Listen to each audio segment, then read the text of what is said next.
Founded the company, been active in traditional advertising as well as digital advertising for over 15 years. One of the other companies I founded years ago is a company called Black Arrow, which does digital ad insertion. So I'd like to, we have an illustrious panel day, and I want to have them spend most of the time talking instead of me. And we're going to start with Keith Kamuza, and I'll let him give you a little more color, but he's with agency Magna Global, and he's going to start us out talking about buying ads, and then we'll move on to Eric Mathewson, CEO of White Orbit, and he's going to talk about booking the ads, and then Carol Hinnett from RenTrack will talk about how you track them. So with that, let's start off. And how do I click? Right. Yeah. So just by way of background, I work for IPG Media Brands. We are one of the largest media agencies, which means we plan and buy media. We have about $35 billion in global media spend. And we work with major brands, both on traditional brand advertising and also on direct marketing. So what I thought I would do, because I work at an agency and we have lots of data and lots of insights, I'll just present a couple slides about video, just to help set the tone. So consumer use of video, as we all know, is increasing across all channels, including TV. From 2008 to 2012, use of online video is up about 1,500%. Mobile is up about 500%. And TV is also up 4%. Which is pretty astonishing considering where TV's base is at. Online video, in terms of ad performance, also tends to work very, very well. This is an example of where adding video to a TV campaign increases response across a set of client KPIs. One of the insights that we're continuing to pull out of our data stack and out of our measurement programs is that online video performance is differential based on the sites where it runs and based on the type of ad formats. A quick insight here is that the quality of a site really affects how well ads perform. So higher quality sites, ads tend to perform better on them than lower quality sites here. And here, quality is determined by a website called Trust Metrics, where it's how much consumers trust the site that they're on.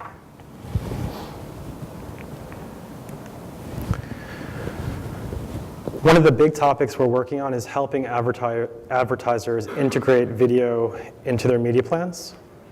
And we do this a number of ways. The example here is we're showing a simulated response environment where we're showing the improvement to an advertiser's campaign that can come from adding video to the campaign. So for all the KPIs that we track on our clients, most advertisers would benefit from adding more video to their campaigns. This would come at a fixed budget, but it would come at the expense of linear TV, print, or digital display. And those were just a couple of quick slides there.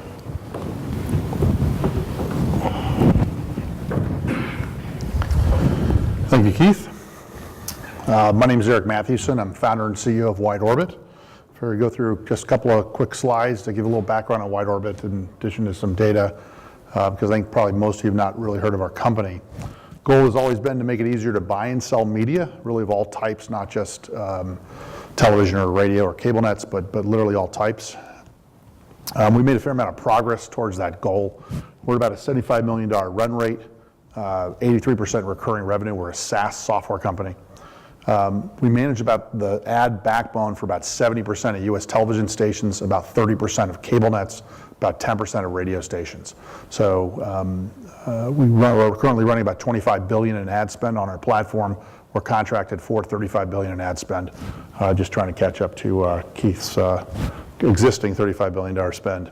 We're profitable the last 12 quarters on a GAAP basis, so unlike a lot of the media ad tech companies, we're creating cash. Our traffic platform runs the entire backbone of a media sales entity, so from order entry, receipt of cash, optimization, scheduling through accounts receivable, billing. It's all aged in our system and processed. So it's the complete workflow automation effectively for a linear ad selling entity. So we clearly are the leading ad software company in linear video. Obviously, streaming video is nonlinear, and we absolutely hold this truth to be self-evident, which is that nonlinear internet or mobile-based television absolutely is the future. It will not continue to be the linear model.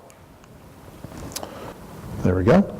So this is current online and mobile video ad minutes, roughly 7 hours 4 years ago, about 12 hours per American per month now.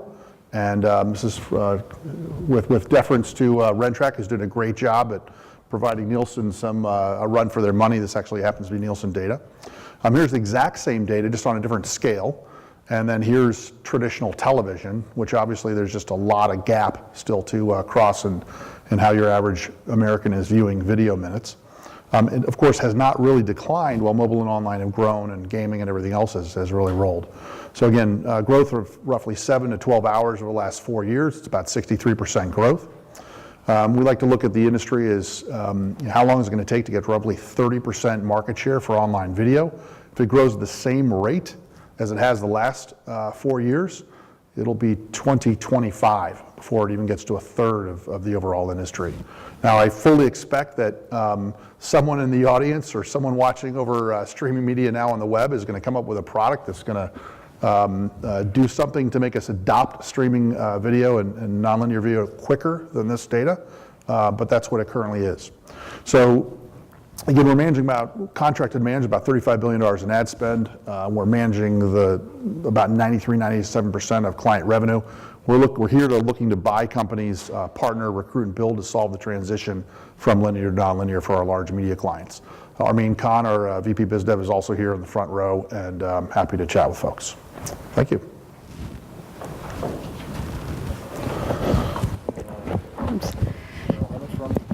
Thank you very much. All right, let's see if we can go through. Rentrack is really measures two businesses. Which one do I push? The top? Oh, sorry. There we go. We really kind of look at ourselves as measuring movies and television content everywhere. So when you look at everything that we do, it's really kind of from a census-like based measurement service. In terms of television, our hands are already involved in kind of every avenue or every device that you can get. We start with our core on television, which was our video on demand product. We have 100% market share and measure every single set-top box that offers video on demand in this country. So we're really talking about 57 million set-top boxes daily. This data comes in, so we're measuring that content. We moved in 2010 and launched our linear service where we have 12 million reporting households. And we intend to grow that. We announced about 6 weeks ago, our deal with DirecTV. That's going to take us up to 13 million reporting households. And when you talk in terms of set-top boxes, that's going to be near 30 million set-top boxes on a daily basis.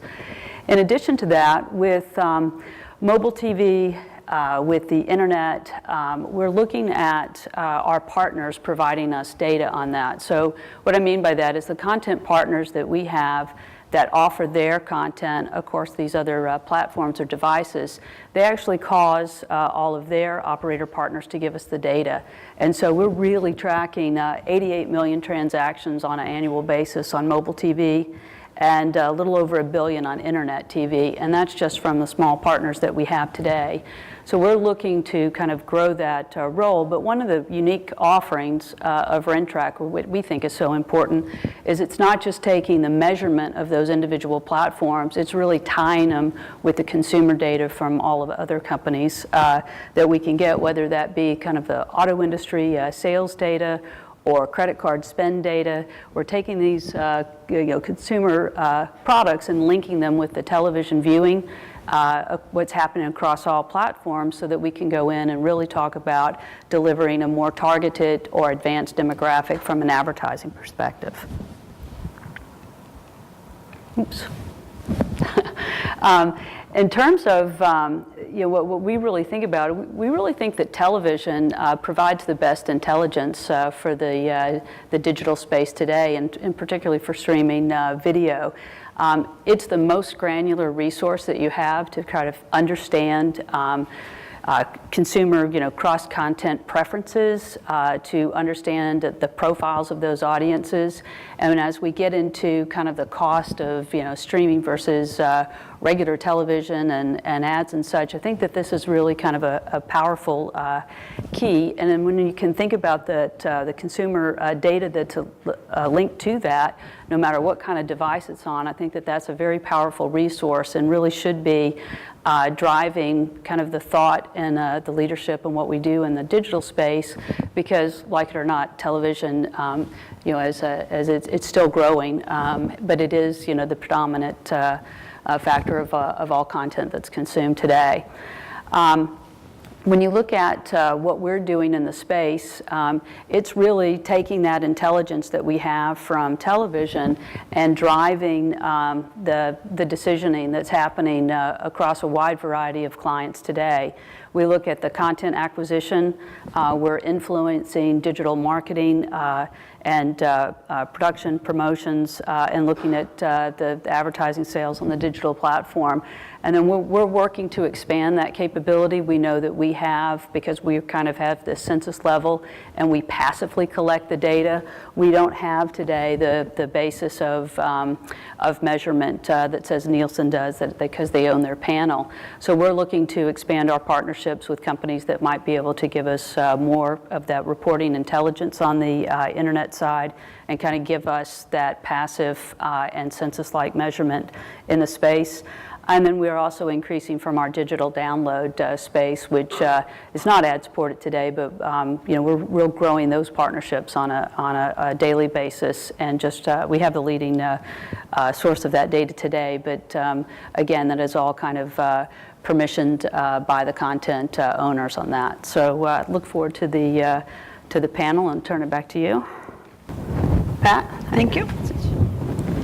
Well, so we've shared a little bit about ourselves with you. Maybe you could share a little bit about you with us. Can I just maybe have a show of hands of people who are involved in the content business? How about ad sales? Agency world? Production? What am I missing? Whatever. All right, so let's get started then. Is that me? Yes, it is. Sorry about that. Okay. So let's talk a little bit about the role of linear versus streaming digital video. And I know when we were talking before we got together, we were talking about some of the cost issues and how those compare. And maybe some of you could give a little insight into your perspective on that side of things. Talking about production cost or transmission cost, or? So let me put it differently. How does the cost of production and delivery affect what platforms advertisers buy, and how do you see that changing in the future? I'll take a swag at part of that. We've been spending a lot of time recently with our clients that have obviously segmented linear and nonlinear sales operations groups. The linear groups take their signal, they throw it out to a cable head end, a satellite catch receiver out over whatever their linear place is. That costs them incrementally basically nothing once they have that facility in place, other than the electricity that's being used.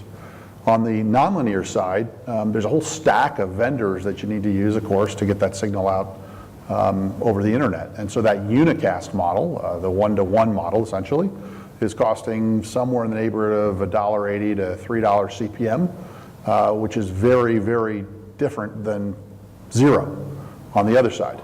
Obviously, we expect those costs to collapse over time to get more efficient.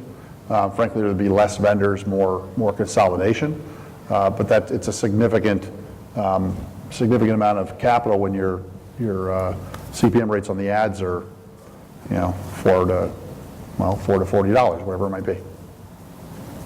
So, Does that fit into any of your considerations, Keith? We generally are aware of production costs, but not necessarily factoring them in. I mean, certainly our clients are producing much more content than they did previously, so versioning off of TV spots for digital. This is part of most campaigns. I mean, I'm more focused on CPMs and relating CPMs to TV based on the type of streaming content. So is it content that also appears on TV? For example, a full motion player, is it original web content, or is it user-generated content? So each of those types of video tends to perform differently in terms of ad performance, and so I'm more focused on CPM differences there. Can you say a little bit more about that? What are the big considerations? For us, it's reach. So how many unique members of a certain target group are being reached, how many times, and effective frequency, and then ultimately how well those ads perform. Anything to add? I would just say with Eric, the cost of and consideration is large for the networks, particularly which are my client group. And so as they've split apart their linear and digital ad teams, brought them back together and split them out again, that is really something that kind of they have to figure out how they're going to monetize this. And I think that's a lot of what's going around with the C3, C7. Les Moonves announced last week that he wanted C30, which Rentrack is all about, because we know we're the only people who can do that.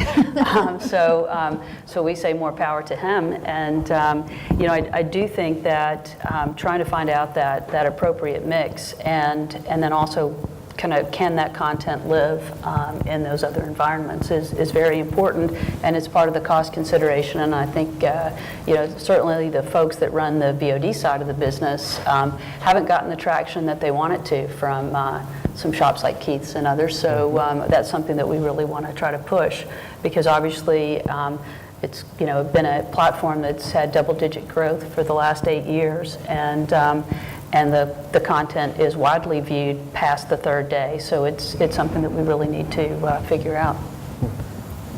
What keeps you, why don't you do more? I think we see with C3 generally on average it's about 25, you get about 25% additional eyeballs. C7 tends to be in single digit percentages, 3 or 4, and so I imagine C30 is an incremental 1%. So just by nature of what we do, we tend to be focused on where the most eyeballs are. But with that said, I think we do need to test a little bit more aggressively into video on demand. Yeah. Well, how does And I got to believe that Les Moonves saying 30 days. He wants to make sure he gets paid for every eyeball he delivers, and clearly some programs have really unusual viewing habits where, a week later, 10 days later, there's enormous numbers. Well, how do you view dynamic ad insertion into that space? How important is it? And how do you manage it, Eric, in your shop? Right now, I would say that we are providing the order entry side of it and the billing side of it, but we're actually not doing the dynamic ad insertion. That is something we expect to do in the future. But are you scheduling it in your traffic system? I would say no. We are not technically scheduling a dynamic ad insertion currently in our system. We do expect to do that over time. What do you think, when you look out at the industry, and Eric, you mentioned it, there's some hockey puck tipping point. There have been comments about it in some of the earlier panels today. What do you think that is? I mean, how are advertisers changing the way they're thinking about their association with content?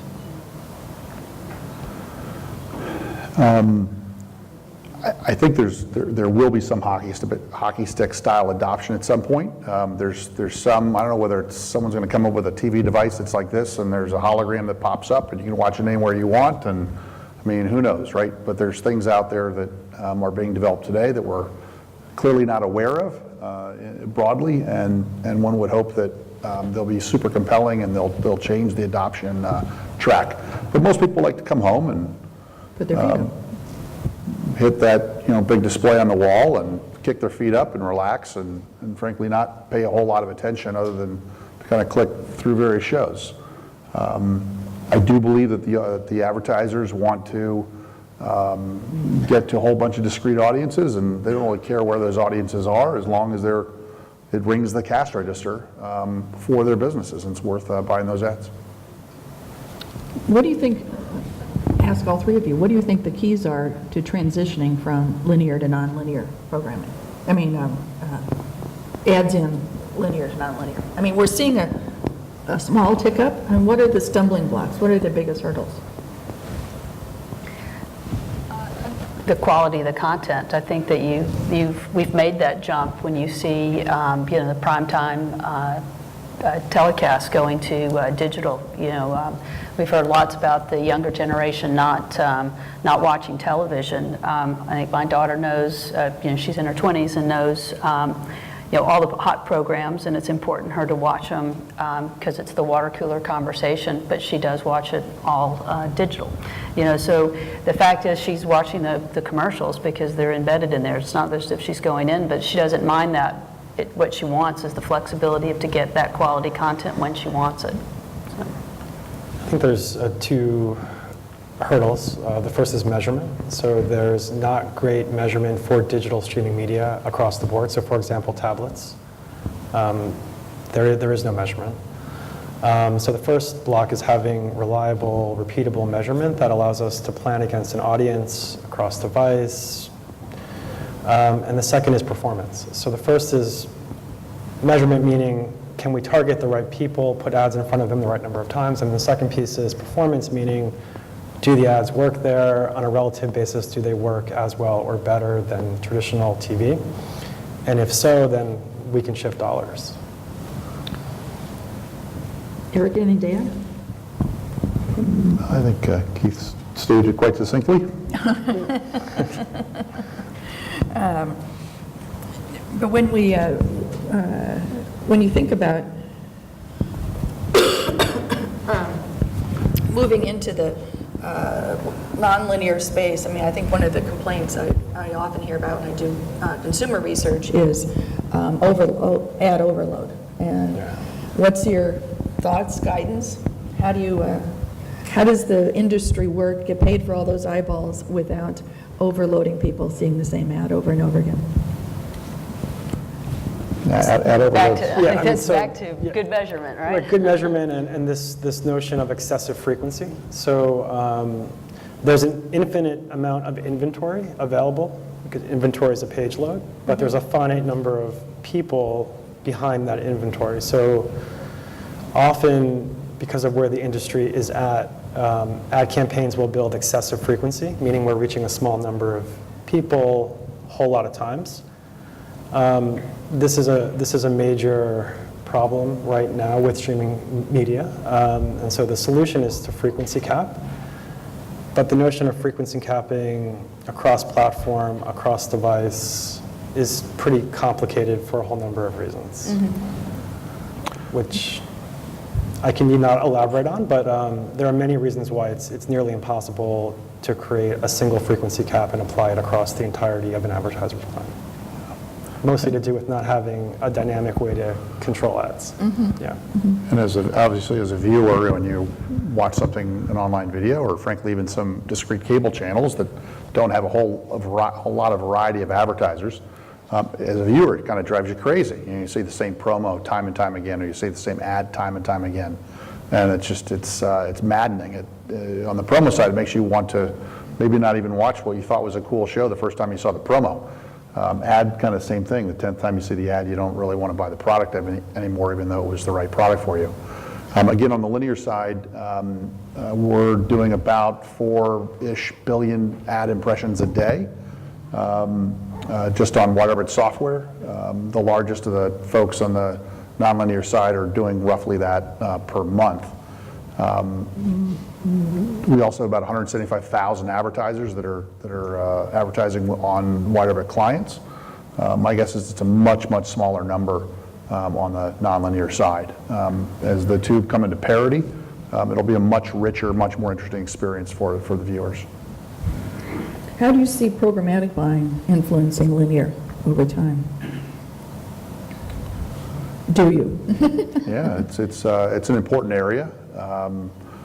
It makes a lot more sense for lower rated programs than high rated programs. High rated programs are going to get sold kind of no matter what and for premium prices, but there is a lot of inventory, overnight, non-sports Saturdays, weekends, things of that nature, where there's inventory available that's either low or no rated programming, although we do, through folks like RenTrack, have eyeball counts on how many people are actually watching that station or in that market. And the broadcasters are not getting value for that inventory today in any significant form. And instead, they're selling it out to infomercial producers who are using it quite effectively. So we do think that programmatic is going to be it will evolve very quickly into linear media. And some of that lower end inventory will start being digested programmatically, and then over time, it will naturally work its way up into the better, higher quality inventory.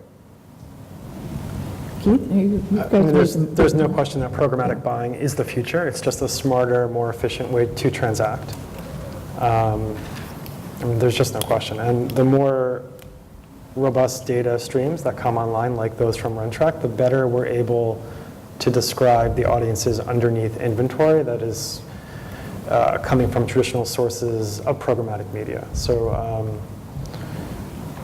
mean, I think our allocation to programmatic is increasing at rates of 100% year on year. I think we're around 10% of our media is bought programmatic, and we're looking to transact programmatically at about a 50% rate over the next 3 years. Will that be spread across all day parts, or will it be? It's across all media. But when I say programmatic, the way we define it would also include workflow automation, so removing sort of human touch from the transaction, so making the transaction programmatic in addition to the actual buying of inventory. You say more, I mean, I know you guys have been pretty public about big announcements in this area. So this is automated RFP processes, automated transaction, automated billing, more of a seamless programmatic theme across the entire transaction. Are you finding able partners in that? Is it becoming, I mean, it seems like it's, you look at a Lumen chart, it's pretty crowded. Oh, yeah. How? So, I mean, our approach is to work with as few middle intermediary layers as we can. So work with direct suppliers of inventory and directly with clients. Other things that you guys are helping them with? Well, I mean, I think, again, it's RenTrack has the basis of the measurement and understanding those audience profiles through the different consumer data that we have. So certainly on the programmatic side, we're working with a lot of different clients that are in that space and different areas. And I do think that, it is without question going to move forward in 2014. And, I think it could be day-parted, if you will. You may not see a lot of prime time, and I could be wrong, but I think certainly from the network perspective, they see both value, and then they're also concerned about that. But I think having that measurement and being able to find the audiences at the most effective time and from a cost perspective and delivering that same audience, I think that is a win for the marketplace. Yeah, the example I always like to give is the stock market used to be a very manual process. It was all phone to phone, buyer to seller, through an intermediary, much like media is today. 1976, discount brokerage started. Chuck Schwab, Muriel Siebert pioneered discount brokerage. Fast forward, 35 plus years later, when Fidelity wants to sell 10 million shares of stock, they don't call Chuck Schwab or Muriel Siebert or look up on their respective websites how to buy and sell 10 million shares of stock. They still call the major brokers. I think that major transactions, Super Bowl, Emmys, Grammys, whatever the case may be, they'll still largely be negotiated via surrounding a sponsorship or surrounding other major media events. They'll be done on a manual basis. Lesser inventory will be handled more in an automated fashion, and that's not to say that someone can't bid on and put pressure on inventory in major events. prime time, Super Bowl, et cetera, et cetera. But that's not where most of the transactions are going to happen.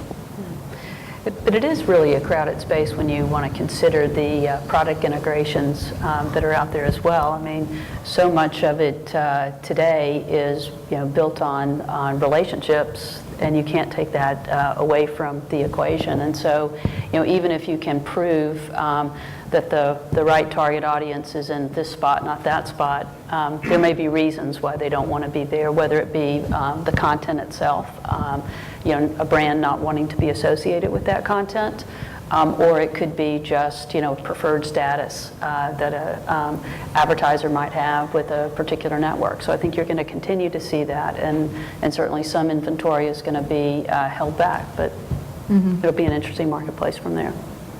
How does the local national equation get affected as this the buying changes? I mean, 10% of TV advertising is around car dealers. I mean, I have a friend who's a GM, and he can tell how well his station's going to do just by what are the sales numbers this week for or this month for the autos. $300 a car. How does that change and the roles change as, digital is traditionally much less local than television. How does that whole transition happen? From a complicated perspective, I think. But you're right. I mean, I think that you look at a lot of that local inventory today, that was the first inventory to go up into some of the programmatic strategies in that. So if you start eliminating some of that inventory that the local station then is managing, I think it's going to be even more challenging. So I really don't have the answer to that, but I think it's complicated. It is complicated. As you say, most of the programmatic TV that is available is from local markets. It's being aggregated and sold nationally, but it's being sourced from the local markets. And it can be confounding for large advertisers that already have strong local market TV and national TV. They oftentimes have different creative. It creates a bit of a headache in terms of managing an overall message. Yeah, and the fundamental issue is there. I mean, most of the programmatic being done today in linear media is being done through cable head ends. So it's on the cable. So the 2 minutes that a cable MSO operator is getting for those local non-broadcast channels. There's 1,100 television stations in the U.S. roughly, plus another 1,000 some odd digital sub-channels. There's only 600-700 significant cable channels out there. So essentially the scale in local is just much larger.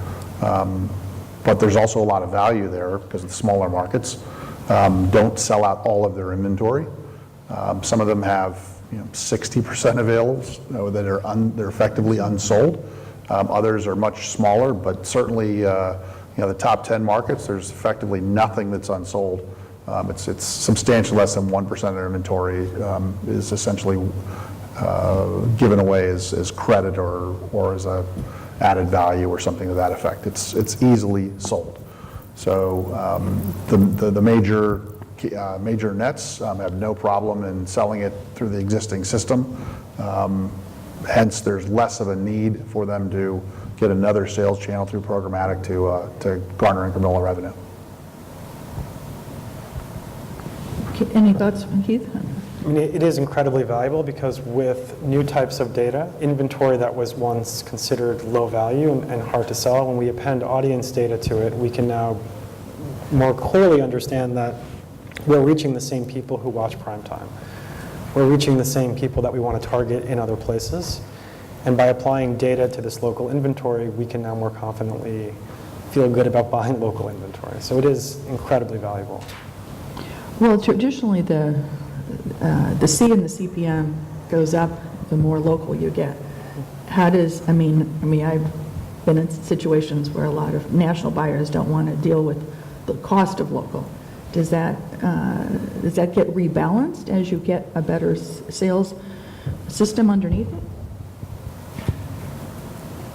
I think the cost may or may not be worth it depending on the audiences that we can ascribe to the inventory. So we put a lot of investment on our side, understanding the audiences under the inventory, and oftentimes the insights and the information we have may not, the seller may not have the same information. So yes and no. Does that make sense? Excuse me. Why don't we open it up for a few questions? Please? There's a recent announcement about YouTube accepting Nielsen OCR tags. Can you maybe say who you are? Can you just give us your name? Or Oh, Zubin? Hi, Zubin. So the question was the recent announcement of Nielsen accepting, YouTube accepting OCR codes. Comments? Thoughts? I think it's great. I mean, it should allow more dollars to flow to YouTube, because now advertisers can consistently measure reach against a basic demographic, much like they can in TV. So it's a positive thing.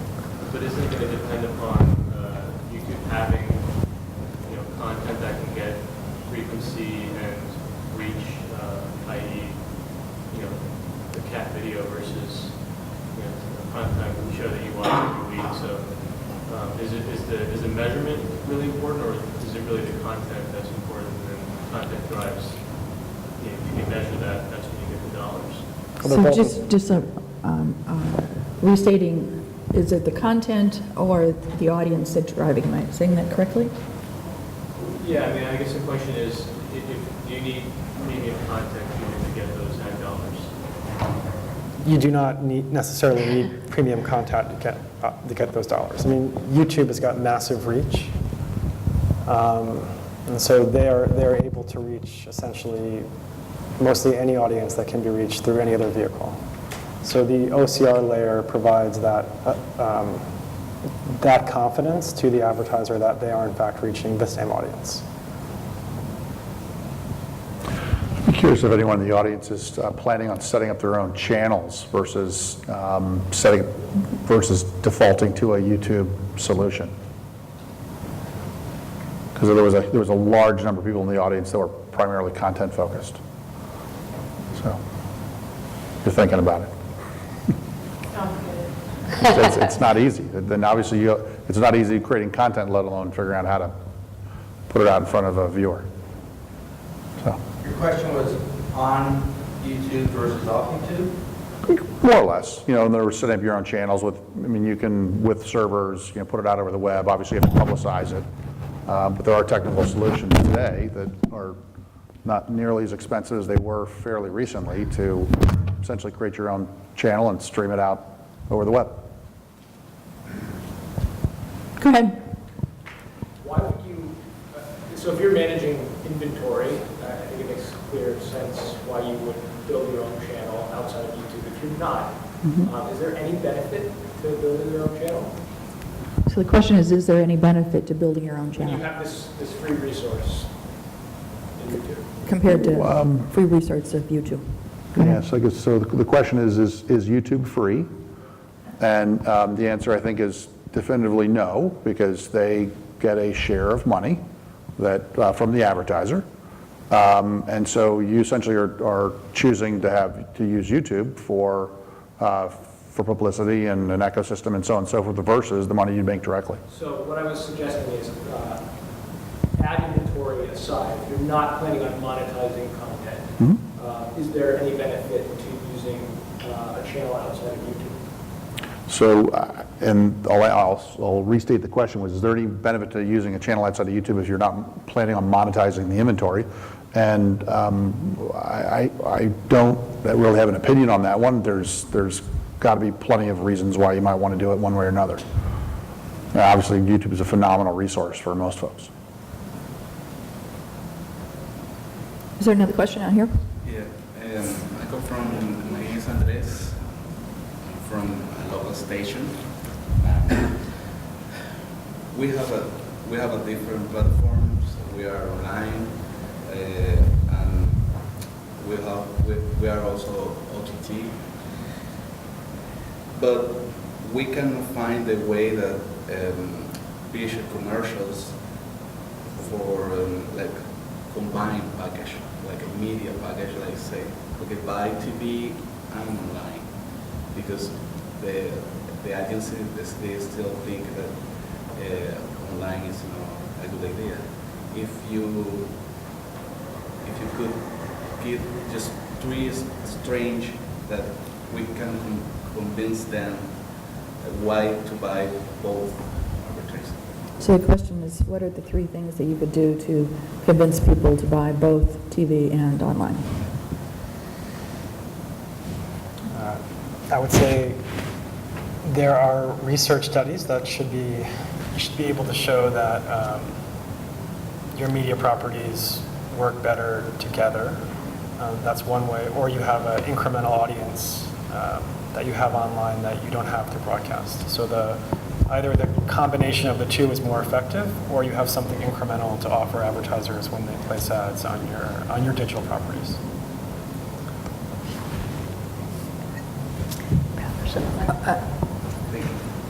Go ahead. Hi, my name is Chuck. You guys are talking about the buy space on the broadcast side of the house.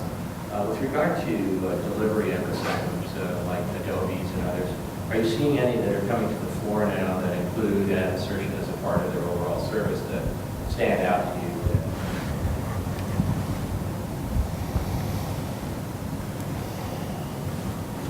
No? Let me rephrase the question. Do you see a place for an entire ecosystem cell like Adobe is trying to do that includes both the content encoding, the ad insertion, the digital rights management, and then on the player side managing all of that and packaging it up from an advertiser buy perspective? So the question is, is there a need for, are we seeing people come to the fore with end-to-end solutions that include ad insertion, rights management, content management, et cetera? And let me sharpen the pencil a little bit. The reason I'm asking the question is because a big part of the panel was focused on how hard it is on the broadcast side to agree on standards and how to insert ads and those kinds of things. So I was just wondering if an end-to-end model helps that out at all. so just to restate there, that we've been talking about how difficult it is in the broadcast linear world in current technology, current deployment. Does that then suggest in the digital world that there's a need for the end-to-end solution? Thoughts, guys? There's a lot of players, there's a lot of entities that have designs on that, obviously, ranging from, Brightco, Luala, Yeah.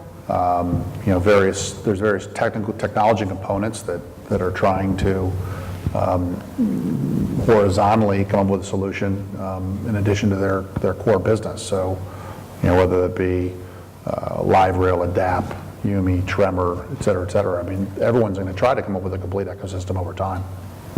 The only one I think that's really there is, of course, YouTube that we're all well aware of, and but it's not being sold as a package to you. It's their ecosystem. Just to follow up, if I may, on the earlier question about aggregation versus doing your own thing. Why did you feel that there wasn't a real reason to go from a branding perspective to cook up your own channel? Is it that YouTube just provides all of those services agnostically and easily so they're easy to consume, or is it that the putting up your own channel is so complex it's hard for people to do? So the question is, just reiterating on the discussion that we've just been having, is it just too hard to do, or is what YouTube has done sort of, it's there, but why hasn't it happened, I think is what you're asking, right? I think historically, certainly in the cable industry, there was, and you could probably speak to this too, but there was sort of an anathema within the cable industry to ever being tied to one or two vendors, and I always wanted to have multiple vendors and stuff. And I think there's a lot of inefficiency in that, and so I think you will see consolidation, which is a part of what Eric's point was before, on a number of different levels. I would agree with that.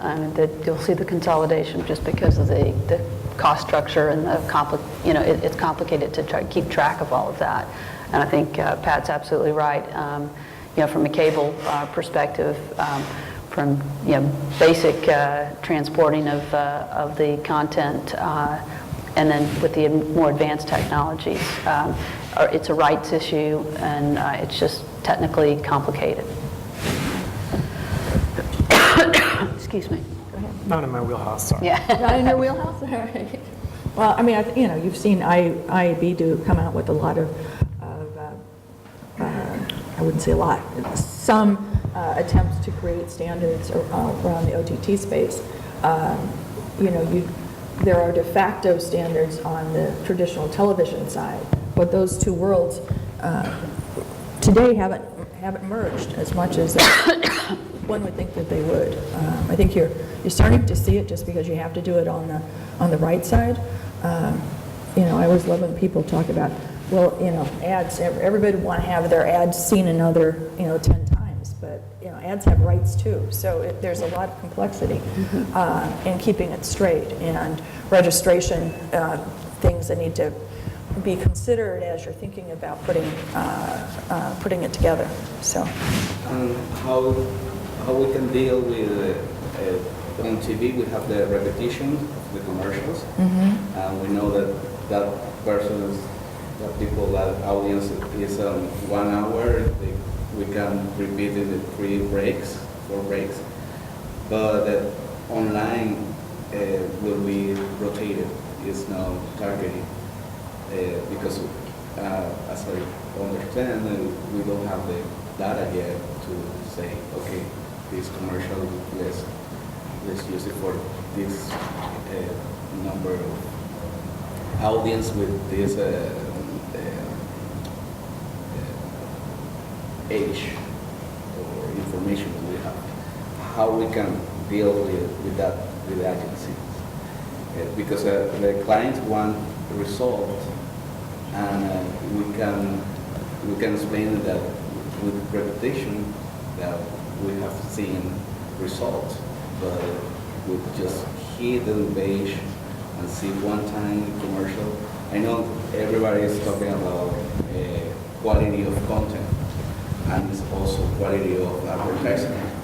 But also I hear the agencies are now investing money in doing a different advertising, one for TV and one for online. They are just taking the TV one and put it online. Does it effective or not? Well, RenTrac's been doing a lot of work in this space, and I will tell you it goes both ways. We have our television clients trying to get better measurement and understanding of what's happening online to direct where they're placing the ads and where where they want the ads to be placed in the inventory to hit their commitments earlier. And then we also have our digital teams trying to understand what's happening on television so they can better direct the online advertising. But I think that it kind of goes both ways in that there's certain parts of online measurement that's much richer than what you get on television, unless you're using RenTrac, of course. But you can kind of take both of those measurements, and I think that that's where it goes beyond just kind of broad-based, and you really have to get in and understand some of all of the other consumer data that's available to distinguish each hour of your programming. And I think that that's the type of thing that you can do very well on digital, and you want to take that to television and then vice versa in terms of the understanding of the consumer preferences, if you can apply that and then measure it online. But you were referencing the quality of the commercial. I mean, there's a quote from one of the head of sales for one of the MSOs, and she said, well, I'll get more serious about targeting when people bring in different targeted ads. And so, I think to Carol's point, it sort of cuts both ways. Just buying the audience, if you haven't tailored that message to the audience, well, did that work? So. And that happened with YouTube. Me personally, they have a 5-second skip, and the video that are very interesting, that catch me in those 5 seconds, I see it all, and there are commercials. But the one that are not, I skip. It's- Yeah. Well, do we have any other questions? We're getting close to the end of our time here. Yep. So zooming in. Question maybe more for Rentrack, but is there a reason why today we can't take, let's say, make it very simple, some ads that I want to target higher income and, some I want to target millennials, let's say. Is there a reason why we can't just distribute, separate ads to different set-top boxes and insert that ad into a program, putting aside that it's sold up front, which is there anything technologically today why I can't do that? So the question is, if I understand it correctly,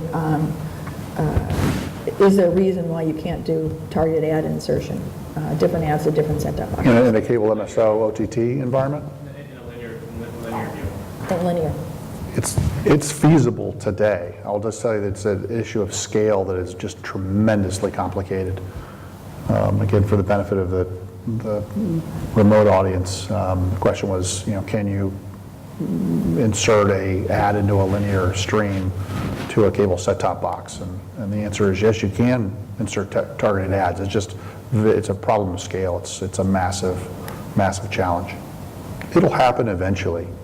Again, practically every ad we see at some point in the future, not too distant future, will be something that's largely directed to us. But it's us as part of this bucket of people that the advertiser's trying to get to.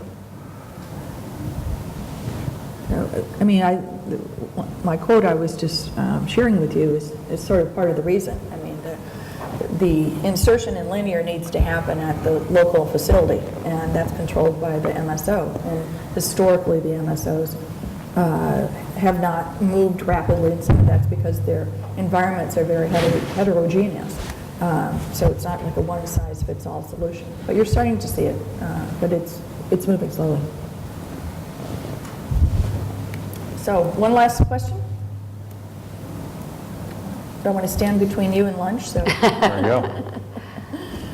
thanks very much, the panel. Thank you very much, everybody. Yeah.